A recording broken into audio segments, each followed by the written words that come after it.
pour les différentes familles que nous allons passer en revue, on parlera de la forme et de la taille des cornéoscutes. On parlera aussi de particularités quand elles existent. La famille des Geconidés présente un corps trapu et qui est recouvert de petites écailles qui sont granuleuses, donc qui ont l'aspect de grains, et elles sont irrégulières, c'est-à-dire qu'elles n'ont pas la même taille. Donc nous voyons ici ces écailles granuleuses.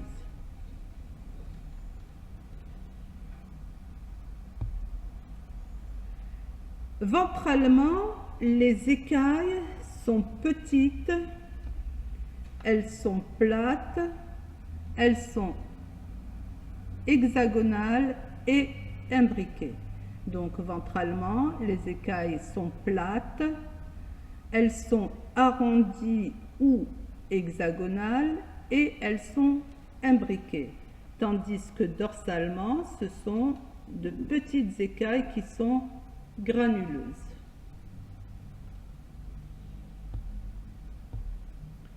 La tête est large, elle est aplatie et elle est triangulaire. Les pattes présentent des doigts qui sont terminés par des dilatations et elles sont munies de lamelles adhésives sur la face externe. Ces lamelles adhésives, c'est ce qui leur permet justement de grimper. Alors, ces Geconidés, grâce à la présence de ces lamelles adhésives, on peut très bien les trouver sur un support qui est vertical, comme par exemple sur les murs, comme on peut les trouver sur un support horizontal. Parfois on les trouve accrochés au plafond. Et parfois même, on peut les trouver accrochés au niveau des vitres de fenêtres. Et ce qui leur permet de grimper, c'est donc ces lamelles adhésives. La queue est fragile, c'est-à-dire qu'elle peut casser facilement. Et là, on va parler d'autotomie caudale. Donc, ça veut dire que la queue a la capacité de se couper elle-même. Mais même si la queue est fragile, elle va régénérer, c'est-à-dire qu'elle va pousser, elle va à nouveau grandir. Ce sont des animaux qui sont crépusculaires ou nocturnes. Nous avons ici le cas de la Tarente commune, que l'on appelle aussi le gecko.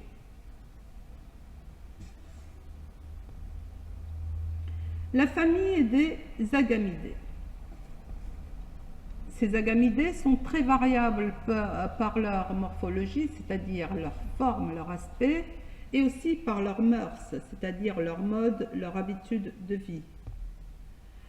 Leur corps est aplati dorso-ventralement et il est recouvert d'écailles plus ou moins épineuses. Tout à l'heure, pour la famille des Geconidés, c'était des écailles qui étaient petites et granuleuses. Et ventralement, elles étaient plates. Ici, donc, des écailles plus ou moins épineuses. Il n'y a pas de grande plaque symétrique au niveau de la tête. Leur queue est longue et non fragile.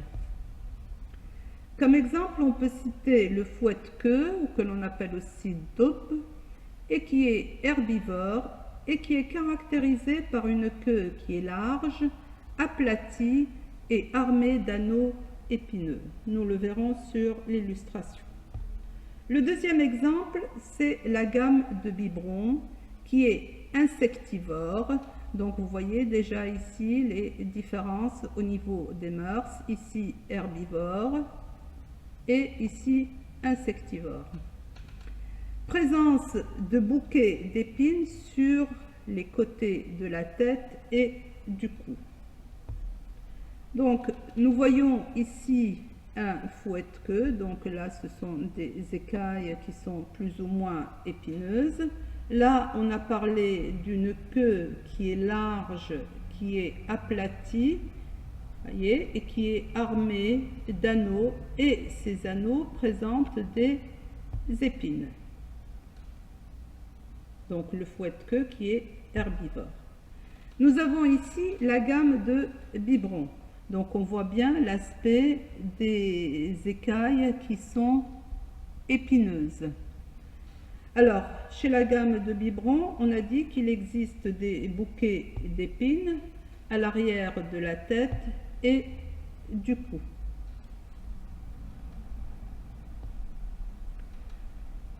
La famille des Lacertidae, là ce sont les vrais lézards. Alors on a dit que les sauriens c'était ce qu'on appelait les lézards au sens large, mais là les Lacertidae ce sont les vrais lézards.